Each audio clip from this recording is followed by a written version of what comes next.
Hello दोस्तों, नमस्कार दोस्तों। स्वागत है एक बार फिर से आपके यूट्यूब चैनल एस स्टडी 2.0 में। तो दोस्तों, आज हम देखेंगे इस वीडियो में डेली करंट अफेयर्स के most important question and answer all exam के लिए। जैसे कि दोस्तों आप देख रहे हैं 20 जून 2020 आज से रिलेटेड जितने भी क्वेश्चन बनेंगे इंपॉर्टेंट वो इस वीडियो में डिस्कस करेंगे। तो दोस्तों वीडियो को स्किप मत कीजिए, पूरा वीडियो अंत तक जरूर देखिएगा। तो चलिए चलते हैं, बगैर समय गंवाए हुए चलेंगे। देखेंगे क्वेश्चन नंबर 1, देखते हैं क्या देखिएगा। चलिएगा।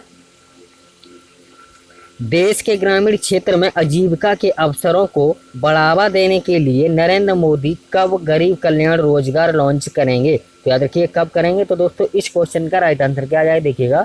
देश के ग्रामीण क्षेत्र में आजीविका के अवसरों को बढ़ावा देने के लिए नरेंद्र मोदी कब गरीब कल्याण रोजगार लॉन्च करेंगे? तो याद रखिए कब करेंगे, तो 20 जून को। ऑप्शन नंबर ए आपका राइट आंसर आ जाएगा, यानी कि आज। याद रखिएगा दोस्तों, देश के ग्रामीण क्षेत्र में आजीविका के अवसरों को बढ़ावा देने के लिए प्रधानमंत्री नरेंद्र मोदी 20 जून 2020 को गरीब कल्याण रोजगार अभियान लॉन्च करेंगे। इस अभियान के तहत 50,000 करोड़ रुपए के सार्वजनिक कार्य होंगे। याद रखिए क्या, 50,000 करोड़ रुपए के सार्वजनिक कार्य होंगे। याद रखिएगा। चलिए नेक्स्ट क्वेश्चन देखेंगे दोस्तों। क्या क्वेश्चन नंबर 2 देखते हैं क्या देखिएगा। चुनाव आयोग ने मिजोरम और अरुणाचल प्रदेश से एक एक सीट जबकि कर्नाटक से कितनी सीटों पर चुनाव करवाने की घोषणा की है? तो याद रखिए कितनी सीटों पर। तो इस क्वेश्चन का राइट आंसर क्या आ जाएगा? तो याद रखिएगा 4 सीटों पर। ऑप्शन नंबर सी आपका राइट आंसर आ जाएगा। चुनाव आयोग ने मिजोरम और अरुणाचल प्रदेश से एक एक सीट जबकि कर्नाटक से कितनी सीटों पर चुनाव करवाने की घोषणा की है? तो याद रखिए 4 सीटों पर। दोस्तों चुनाव आयोग ने हाल ही में मिजोरम और अरुणाचल प्रदेश से एक एक सीट जबकि कर्नाटक से 4 सीट पर चुनाव करवाने की घोषणा की है। जबकि देश के 8 राज्यों से राज्यसभा की 19 सीटों के लिए चुनाव हो रहे हैं। याद रखिए कितना, 8 राज्यों से 19 सीटों के लिए मतलब चुनाव हो रहे हैं। याद रखिएगा। चलिए नेक्स्ट क्वेश्चन देखेंगे दोस्तों। क्या क्वेश्चन नंबर 3 देखते हैं क्या देखिए। भारत के विरोध के बावजूद नेपाल की राष्ट्रपति ने नए नक्शे को अपनाने वाले विधेयक को मंजूरी दे दी है। तो किसने? तो दोस्तों इस क्वेश्चन का राइट आंसर क्या आ जाएगा देखिएगा। भारत के विरोध के बावजूद नेपाल की राष्ट्रपति ने नए नक्शे में अपनाने वाले विधेयक को मंजूरी दे दी है। तो याद रखिए किसने? तो विद्या देवी भंडारी ने। याद रखिएगा ऑप्शन नंबर ए आपका राइट आंसर आ जाएगा। जो कि दोस्तों भारत के विरोध के बावजूद नेपाल की राष्ट्रपति विद्या देवी भंडारी ने हाल ही में नए नक्शे को अपनाने वाले विधेयक को मंजूरी दे दी है। उनकी मंजूरी के बाद यह नक्शा नेपाली संविधान का हिस्सा बन गया है। याद रखिएगा किसका? नेपाली संविधान का हिस्सा बन गया है। याद रखिएगा। चलिए नेक्स्ट क्वेश्चन देखेंगे दोस्तों। क्या क्वेश्चन नंबर 4 देखते हैं क्या देखिए। संयुक्त राष्ट्र सुरक्षा परिषद में अस्थायी सदस्य चुना गया भारत कब से 15 देशों वाली शक्तिशाली परिषद के अध्यक्ष पद की जिम्मेदारी निभाएगा? तो दोस्तों कब से? इस क्वेश्चन का राइट आंसर आ जाएगा। तो याद रखिए अगस्त 2021 से। ऑप्शन नंबर सी आपका राइट आंसर आ जाएगा। संयुक्त राष्ट्र सुरक्षा परिषद में अस्थायी सदस्य चुना गया भारत कब से 15 देशों वाली शक्तिशाली परिषद के अध्यक्ष पद की जिम्मेदारी निभाएगा? तो अगस्त 2021 से। याद रखिएगा दोस्तों संयुक्त राष्ट्र सुरक्षा परिषद में अस्थायी सदस्य चुना गया है भारत अब अगस्त 2021 से 15 देशों वाली शक्तिशाली परिषद के अध्यक्ष पद की जिम्मेदारी निभाएगा। इसमें हर सदस्य देश बारी बारी से 1 महीने के लिए परिषद की अध्यक्षता करता है। याद रखिए क्या, हर महीने मतलब बारी बारी ये हर जो कि परिषद की अध्यक्षता करता है हर देश। याद रखिएगा। चलिए नेक्स्ट क्वेश्चन देखेंगे दोस्तों। क्या क्वेश्चन नंबर 5 देखेंगे क्या देखिए। सुप्रीम कोर्ट ने कोरोना वायरस की वजह से किस शहर में भगवान जगन्नाथ की रथ यात्रा पर रोक लगा दी है? तो याद रखिए किस शहर में। तो दोस्तों इस क्वेश्चन का राइट आंसर आ जाएगा। याद रखिए पुरी में। ऑप्शन नंबर डी आपका राइट आंसर आ जाएगा।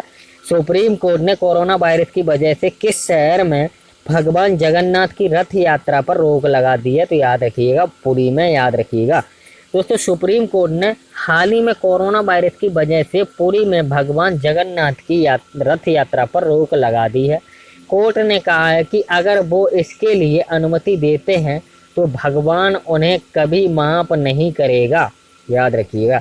चलिए नेक्स्ट क्वेश्चन देखेंगे दोस्तों। क्या क्वेश्चन नंबर 6 देखते हैं क्या, देखिए बिहार सरकार ने किस अभिनेता को बिहार खादी का ब्रांड एम्बेसडर नियुक्त किया है, तो किसको किया।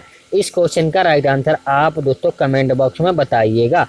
क्या बिहार सरकार ने किस अभिनेता को बिहार खादी का ब्रांड एम्बेसडर नियुक्त किया है, तो जो कि दोस्तों 4 ऑप्शन दिए हुए हैं, तो आप कमेंट बॉक्स में राइट आंसर बताइएगा। जो कि पंकज त्रिपाठी है, दिनेश लाल यादव है, रवि किशन है, पवन सिंह है। तो दोस्तों 4 ऑप्शन दिए हुए हैं, तो 4 ऑप्शन में से आप छांट के ऑप्शन राइट आंसर बताइएगा। चलिए नेक्स्ट क्वेश्चन देखते हैं क्या दोस्तों।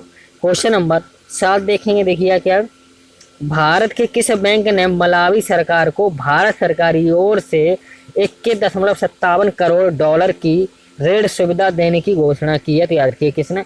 तो इस क्वेश्चन का राइट आंसर क्या आ जाए, देखिए भारत के किस बैंक ने मलावी सरकार को भारत सरकार की ओर से 21.57 डॉलर की ऋण सुविधा देने की घोषणा की है, तो याद रखिए किस बैंक ने। तो याद रखिएगा एक्जिम बैंक ने। ऑप्शन नंबर सी आपका राइट आंसर आ जाएगा, याद रखिएगा। जो कि दोस्तों भारत के भारतीय निर्यात आयात एक्जिम बैंक ने पेयजल आपूर्ति योजनाओं और अन्य विकास परियोजनाओं की सहायता के लिए भारत सरकार के तरफ से मलावी सरकार को 21.57 करोड़ डॉलर की ऋण सुविधा देने की घोषणा की है, याद रखिएगा। कितना, 21.57 करोड़, याद रखिएगा। चलिए नेक्स्ट क्वेश्चन देखेंगे दोस्तों। क्या क्वेश्चन नंबर 8 देखते हैं, देखिए क्या अखिल भारतीय फुटबॉल महासंघ ने चौथे सबसे बड़े अवार्ड पद्मश्री अवार्ड के लिए किस फुटबॉल का नाम खेल मंत्रालय को भेजने का फैसला किया है, तो याद रखिए किसका। तो इस क्वेश्चन का राइट आंसर क्या आ जाए, देखिए अखिल भारतीय फुटबॉल महासंघ ने चौथे सबसे बड़े अवार्ड पद्मश्री अवार्ड के लिए किस फुटबॉल का नाम खेल मंत्रालय को भेजने का फैसला किया है, तो याद रखिए किसका। तो इस क्वेश्चन का राइट आंसर आ जाए IM विजयन का, याद रखिएगा। ऑप्शन नंबर बी आपका राइट आंसर आ जाएगा इस क्वेश्चन का, याद रखिएगा। क्या ऑप्शन नंबर बी आपका राइट आंसर आ जाएगा, याद रखिएगा।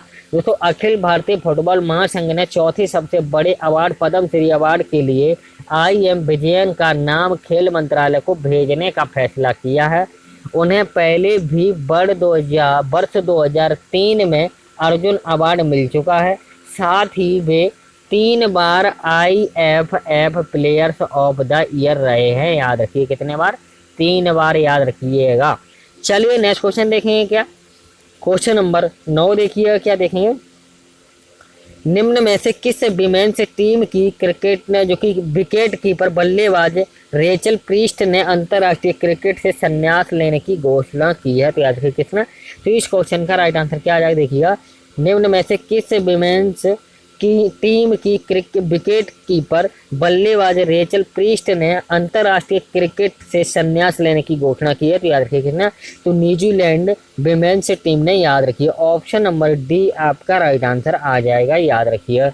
दोस्तों न्यूजीलैंड विमेन्स टीम की विकेट कीपर बल्लेबाज रेचल प्रीस्ट ने अंतर्राष्ट्रीय क्रिकेट से संन्यास लेने की घोषणा की है। उन्हें हाल ही में न्यूजीलैंड के सालाना कॉन्ट्रैक्ट में जगह नहीं मिली थी, लेकिन वे अब भी तस्मानिया के लिए क्रिकेट खेलती रहेंगी, याद रखिए किसके लिए, तस्मानिया के लिए, याद रखिएगा।